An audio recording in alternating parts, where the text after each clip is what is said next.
Hello दोस्तों। Mutual fund से जुड़ी जितनी भी अपडेट नई आई हैं, चलिए उन सभी को जानते हैं। दोस्तों, बहुत सारे प्रश्न हैं, पहले बारी बारी से आप जान लीजिए कि आज की वीडियो में हम लोग क्या क्या सीखेंगे। कि सबसे सेफ म्यूचुअल फंड कौन सा है, सबसे ज़्यादा किस फंड में लोग पैसा लगा रहे हैं और क्यों लगा रहे हैं। दोस्तों, रिकॉर्ड या एसआईपी बंद हो रहे फिर भी रिकॉर्ड इन्वेस्टमेंट क्यों आ रहा है। दोस्तों, इन्फ्लेशन आपको कैसे गरीब बना रहा है और आपको इससे कैसे बचना है। और दोस्तों, जो अमेरिका ने जो लोग भारत से अमेरिका में कमाते हैं और वहाँ जो पैसा भारत भेजेंगे, उस पर अतिरिक्त जो 5% का टैक्स लगने वाला है अमेरिका भारतीयों पर लगाने, भारतीयों क्या जितने भी लोग अमेरिका में कमाते हैं अलग अलग देश को, सब पे वो 5% का टैक्स लगने वाला, उसका भारत पे क्या प्रभाव पड़ेगा। और दोस्तों, म्यूचुअल फंड की कौन सी स्कीम बंद हो रही है और उसका क्या प्रभाव पड़ेगा। तो दोस्तों, सभी प्रश्नों को बारी बारी से डिटेल में जानते हैं। तो चलिए शुरुआत करते हैं। दोस्तों, अभी तक अगर आप वीडियो पर हैं तो वीडियो लाइक कर दीजिए, चैनल में पहली बार हैं यार सब्सक्राइब कर लीजिए। देखिए, तो पहला प्रश्न दोस्तों ये है कि सबसे सेफ म्यूचुअल फंड कौन सा है। देखिए दोस्तों, जब भी कोई व्यक्ति म्यूचुअल फंड में पैसा लगाने आता है तो उसके मन में यही होता है कि यार सबसे सेफ म्यूचुअल फंड कौन सा है। अब देखिए, कोई एक प्रकार का फंड तो है नहीं, म्यूचुअल फंड एक कॉमन नाम है। यहाँ पे बहुत सारे फंड है, जैसे डेब्ट फंड हो गया, हाइब्रिड फंड हो गया, इक्विटी के फंड हो गया। दूसरा प्रश्न है कि जो इक्विटी के फंड में लोग क्यों पैसा लगाते हैं। तो देखिए, जो फंड की कैटेगरी बनाई गई है ना, समय के हिसाब से बनाई गई है। तो जिन लोगों को टैक्स बचाना होता है वो ईएलएसएस वाले में करते हैं 3 साल के लिए, लेकिन आपका पैसा लॉक इन हो जाता है, 3 साल से पहले आप नहीं लगा सकते हैं। तो वो उनके लिए होता है जो टैक्स बचाना होता है। अब जो लोग कुछ ही 5 साल के लिए आते हैं तो उनके लिए होता है हाइब्रिड म्यूचुअल फंड या तो डेप्ट फंड। डेप्ट फंड नॉर्मली वो फंड होते हैं जो कॉर्पोरेट बॉन्ड या शेयर बॉन्ड यानी जो लोन वाले पैसे होते हैं उसका इंटरेस्ट रेट होता है, तो उसमें काफ़ी फिक्स रिटर्न मिलता है, लेकिन वही 6 से 7% तक का मिलता है। उसके बाद दोस्तों, हाइब्रिड फंड क्या होगा।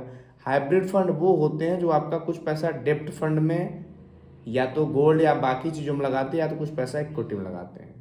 लेकिन जो प्रश्न है कि सबसे ज़्यादा लोग इक्विटी के फंड में पैसा क्यों लगाते हैं। दोस्तों, इसलिए लगाते हैं सबसे ज़्यादा लोग इक्विटी के फंड में पैसा, कि पैसा का जो रिटर्न होता है ना, सबसे ज़्यादा इक्विटी के फंड में ही मिलता है।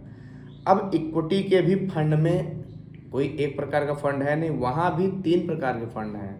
Large cap fund, small cap fund और मिड कैप फंड। उसके बाद इसकी सब कैटेगरी भी बनी हुई है। तो देखिए, अगर आप 3 साल के लिए टैक्स बचाना चाहते हैं तो एलएसएस वाला, 5 साल तक के लिए है तो हाइब्रिड और डिप्ट में चूज कर सकते हैं।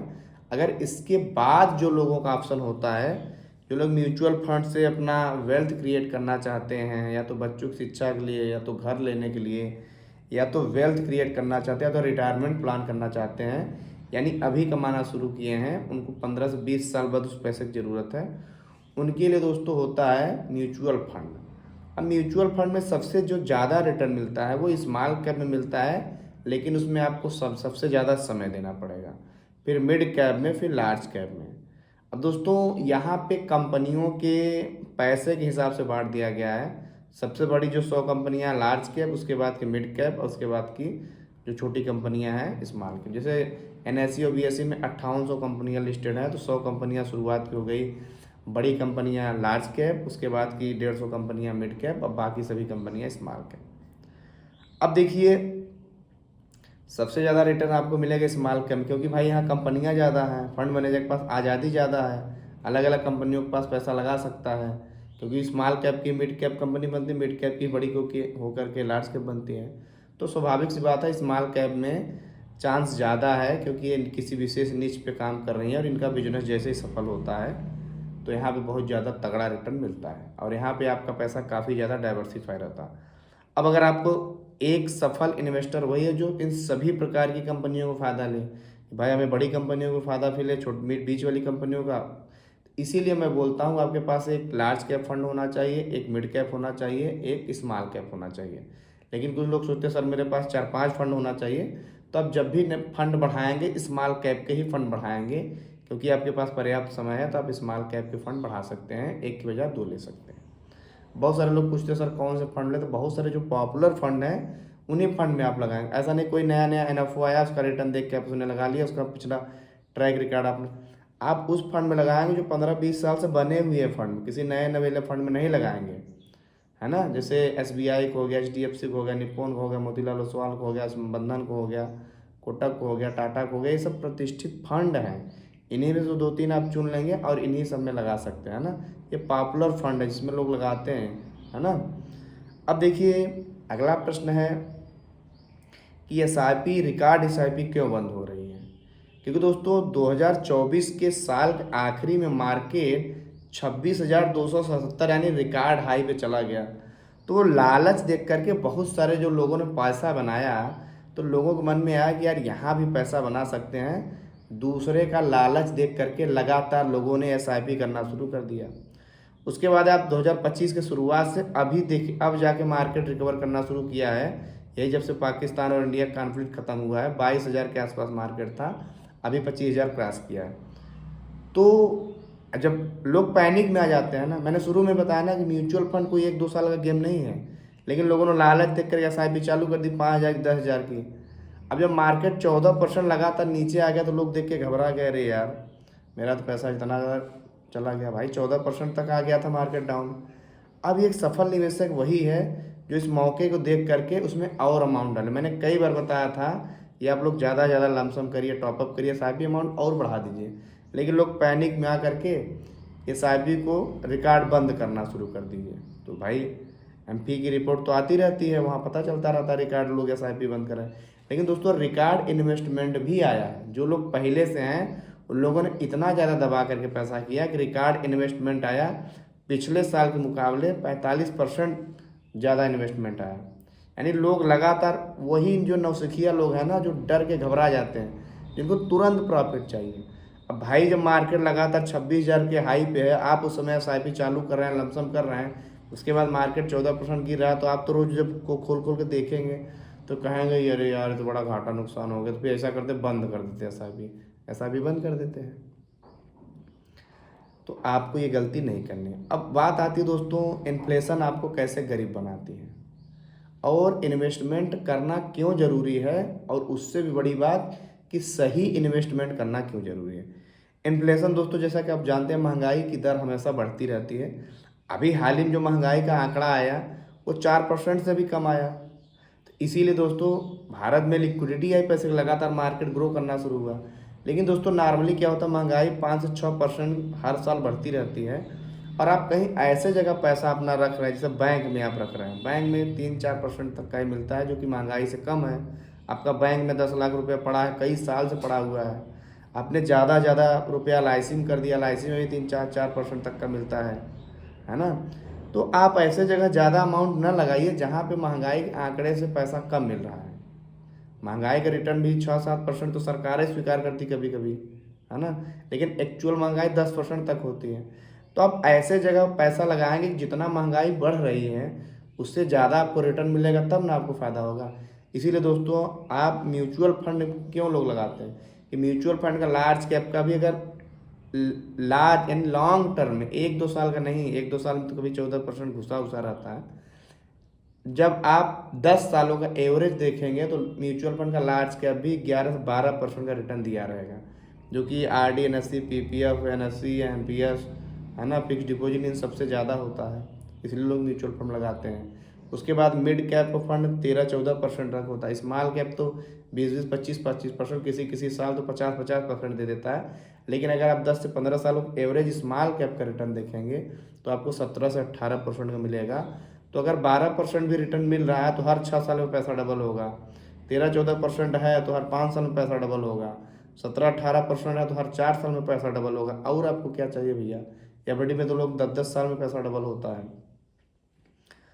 अब अगली बात है कि जो अमेरिका ने भारत क्या, जितने भी अमेरिका, देखिए इस समय जो डोनाल्ड ट्रंप है वो बिजनेसमैन आदमी है ना। बिजनेसमैन को सिर्फ अपना फ़ायदा दिखता है, बिजनेसमैन को सिर्फ अपना फ़ायदा दिखता है। अब उसको लग रहा है कि यार अमेरिका में तो जो अवैध प्रवासी सबको बाहर कर दिया, जो लोग पहले से लीगली आके रह रहे हैं इंडिया में, हमारे अमेरिका में, और लोग मिलियंस में पैसा भेज रहे हैं अपने देशों से। भारत के पास रेमिटेंस पूरी दुनिया में सबसे ज़्यादा भारत को मिलता है, यानी विदेशी मुद्रा भंडार। भाई भारत के पास एक जनसंख्या वाला देश है, तो भारत के लोग आपको दुनिया के हर देश में मिल जाएंगे। वहाँ से जब लोग अपने देश में मुद्रा भेजते हैं तो उससे सरकार को फ़ायदा होता है ना। भाई अगर आप बाहर जाएंगे, अमेरिका में जाएंगे, फ्रांस जाएंगे, कहीं भी जाएंगे, तो वहाँ जो पैसा भेजेंगे अपने परिवार को भेजेंगे, क्योंकि हिंदुस्तान के लोग परिवार से जुड़े हुए होते हैं। ये हमारे देश की सबसे खूबसूरती और हमारे संस्कारों में शामिल है। तो बहुत सारे लोग अमेरिका से रहते हैं, NRI जिनको बोलते हैं, और बाकी लोग अपने परिवार को पैसा भेजते हैं। तो अब 5% का टैक्स लगने वाला है, यानी अगर कोई व्यक्ति 1 लाख रुपए भेजता था तो उस पर कोई टैक्स नहीं लगता था। अब उसको 1 लाख भेजेगा तो उसको 1,05,000 अतिरिक्त हो जाएगा, है ना, उसका बिल देना पड़ेगा। अब लोग मिलियंस में पैसा भेजते हैं, तो इससे काफ़ी ज़्यादा प्रभाव पड़ेगा, भारत में बहुत ज़्यादा कटौती होगी। तो अभी के लिए तो ये रूल लागू नहीं हुआ है, तो बड़ी तेज़ी में वहाँ के लोग एक बार देखेंगे भारत बड़ी तेज़ी से पैसा आएगा। अब दिक्कत ये नहीं है, दिक्कत ये है कि अब अमेरिका जब कोई रूल लगाता है तो वही रूल यूरोपीय देश जैसे फ्रांस हो गया, जर्मनी हो गया, है ना, इटली हो गया, ये सब देश कॉपी करेंगे। तो जब धीरे धीरे सब देश कॉपी करेंगे तो भारत में, उसके बाद खाड़ी देशों में कितने सारे भारत के लोग काम करते हैं, है ना, 15-15, 16-16 लाख एक एक देश में भारत के लोग गए हुए हैं, इंडियन वर्कर गए हुए हैं। अब वो लोग भी अगर ऐसा लगाएंगे तो एक अतिरिक्त भारत की इनकम कट जाएगी, है ना, और बाकी जो लोग भेजेंगे उनको भी होगा। हालांकि इस पर विचार किया जा रहा है, लेकिन मैंने बताया ना, डोनाल्ड ट्रंप एक नंबर का व्यापारी आदमी है, उसको सिर्फ अपना फ़ायदा दिखता है। अब दोस्तों हमने एक प्रश्न की बात ये बोली थी कि कौन सी म्यूचुअल फंड की स्कीम बंद हो रही है।